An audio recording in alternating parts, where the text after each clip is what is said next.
Garje Marathi global excellent summit 2024 यंदा अमेरिकेमधील New Jersey शहरामध्ये आयोजित करण्यात आली आहे. ऑगस्ट महिन्याच्या 3 ते 4 तारखेला पार पडणाऱ्या या परिषदेसाठी प्रांज इंडस्ट्रीचे अध्यक्ष डॉक्टर प्रमोद चौधरी आणि अणुशास्त्रज्ञ डॉक्टर ज्येष्ठराज जोशी प्रमुख पाहुणे म्हणून उपस्थित राहणार आहेत. जगभरामधील 1500हून अधिक मराठी उद्योजक, शिक्षण तज्ज्ञ, मार्गदर्शक या परिषदेमध्ये सहभागी होणार आहेत. इराणने समलैंगिक संबंधांना गुन्हा ठरवणारा कायदा मंजूर केला. या कायद्याअंतर्गत समलैंगिक संबंध ठेवणाऱ्या व्यक्तीला जास्तीत जास्त 15 वर्षे तुरुंगवासाची तरतूद करण्यात आली. LGBTQ समुदायासाठी हा मोठा धक्का असून जगभरामधील LGBTQ समुदायाकडून याचा निषेध केला जातो. सध्या जगामधील स्थिती अस्थिर आहे. जगामधील अनेक देशांमध्ये संघर्ष सुरू झाला आहे. संघर्षामध्ये सर्वाधिक फळकळला जातोय तो सामान्य माणूस. याच पार्श्वभूमीवर संयुक्त राष्ट्र एजन्सी आणि इतर विकास समूहांनी ताजा रिपोर्ट प्रसिद्ध केला. यामध्ये देशामधील अन्न सुरक्षेची भीषण स्थिती समोर आली.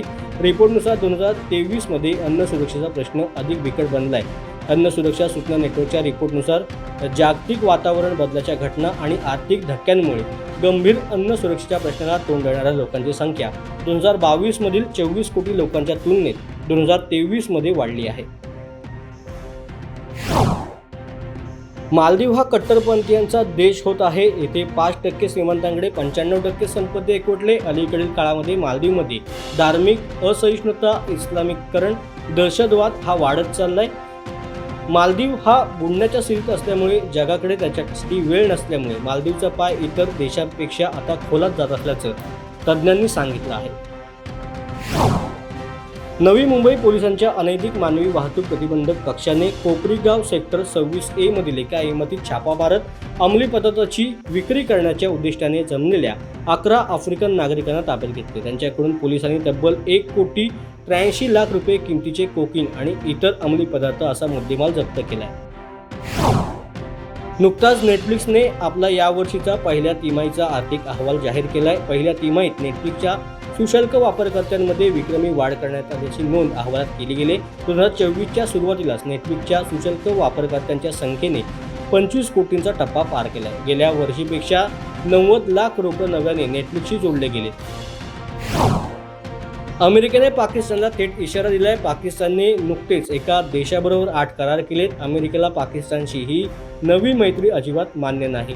पाकिस्तानला नव्या मैत्रीची भविष्यात मोठी किंमत चुकवावी लागेल. कदाचित पाकिस्तानला निर्बंधांचा सुद्धा सामना करावा लागेल अशा शब्दात अमेरिकेने पाकिस्तानला सुनावलं आहे. सियाचीन ग्लेशियरजवळ बेकायदेशीर रस्ते बांधकाम, सॅटेलाइट फोटो हे आता समोर आलेत. भारत चीन यांच्यामधील सीमावाद काही नवीन नाहीये. चीन वारंवार कुरापती करत असल्याचं पाहायला मिळतंय. चीनने पुन्हा एकदा भारताची चिंता वाढवली. पाकव्याप्त जम्मू काश्मीरमध्ये चीन रस्ता बनवत आहे. एका आंतरराष्ट्रीय अंतराळ संस्थेने हा दावा केलाय आणि त्याचे फोटो देखील त्यांनी सुपूर्द केले. नुकत्याच झालेल्या पत्रकार परिषदेमध्ये पाकिस्तानच्या परराष्ट्र मंत्रालयाच्या प्रवक्त्या मुमताज जहरा बलोच या म्हणाल्या की भारतीय नेत्यांनी त्यांच्या भाषणात किंवा निवडणुकीमध्ये राजकीय फायदा घेण्यासाठी पाकिस्तानचे नाव ओढू नये अशी मागणी त्यांनी केली आहे. तसेच पाकिस्तानच्या प्रवक्त्यांनी जम्मू काश्मीरबाबत भारतीय नेत्यांचे सर्व दावे फेटाळून लावले. निवडणुकीमध्ये राजकीय फायदा घेण्यासाठी पाकिस्तानच्या नावाचा वापर करू नये अशी मागणी पाकिस्तानच्या नेत्यांनी केली आहे. दिल्लीमध्ये आम आदमी पक्षाशी आघाडी करण्याचा निर्णय काँग्रेसने घेतलाय. दिल्लीमधील 7 पैकी 4 जागा आप लढत असून 3 ठिकाणी काँग्रेस निवडणूक लढत आहे. मात्र ऐन निवडणुकीच्या वेळेला दिल्ली काँग्रेसला मोठा धक्का बसलाय. दिल्लीमधील पक्षाचे अध्यक्ष अरविंद सिंग लवली यांनी त्यांच्या पदाचा राजीनामा दिला. पक्षाचे सरचिटणीस दीपक बाबरिया यांनी माझ्या कामात हस्तक्षेप केलाय असा आरोप ठेवून त्यांनी हा राजीनामा दिला आहे. पाकिस्तान क्रिकेट बोर्डाला परदेशी कोच मिळालाय. पाकिस्तान क्रिकेट बोर्डाने 2011 मध्ये भारताला वर्ल्ड कप मिळवून देणारा प्रशिक्षक दक्षिण आफ्रिकेचा गॅरी याला वन डे आणि T20 संघाचा प्रशिक्षक म्हणून नियुक्त केलेला आहे.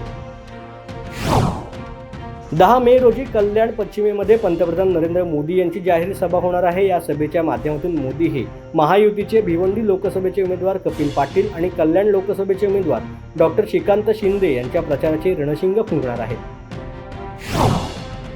महादेव बेटिंग ॲप प्रकरणी आज सकाळी अभिनेता साहिल खानला अटक केली गेली. या प्रकरणी न्यायालयाने त्याला 2 दिवसाची पोलीस कोठडी देखील सुनावली आहे. या प्रकरणी पोलिसांना 2000 सिम कार्ड आणि 1700 बँक अकाउंट्स मिळाले होते. मात्र यातील एकही गोष्ट साहिलच्या नावाने नाही. त्याला या प्रकरणात अडकवलं जातंय असं साहिलच्या वकिलांनी मत व्यक्त केलं. कासगंज येथे एका जाहीर सभेला संबोधित करत असताना केंद्रीय गृहमंत्री अमित शहा म्हणाले की राहुल बाबा मागासवर्गीयांच्या नावाने खोटं बोलत आहेत. ते म्हणाले की भाजपने 400 जागा जिंकल्या तर भाजप देशामधील आरक्षण हटवेल. हे काही होणार नाही. आरक्षण हटवण्यासाठी आमच्याकडे पूर्ण बहुमताने 2 टर्म होत्या, पण नरेंद्र मोदी आरक्षणाचे समर्थक आहेत. आज मी तुम्हाला मोदी की हमी देतो. SC ST OBC आरक्षण हटवणार आम्ही नाही किंवा आम्ही इतर कोणालाही ते करू देणार नाही. IPL लीग 2024 मध्ये शनिवारी मुंबई इंडियन्स आणि दिल्ली कॅपिटल यांच्यामध्ये सामना झाला. या सामन्यानंतर मुंबईचा ईशान किशनवर नियमांचं उल्लंघन केल्याप्रकरणी BCCIने कारवाई केली. त्याच्यावरती सामना शुल्काच्या 10% दंडाची कारवाई केली. BCCIने या सामन्यानंतर दिलेल्या माहितीनुसार ईशान किशनने IPLच्या आचारसंहितेच्या कलम 2.2 अंतर्गत लेव्हल 1 ची चूक केली. त्याने ही चूक मान्य केली असून त्याच्यावर कारवाई देखील मान्य आहे.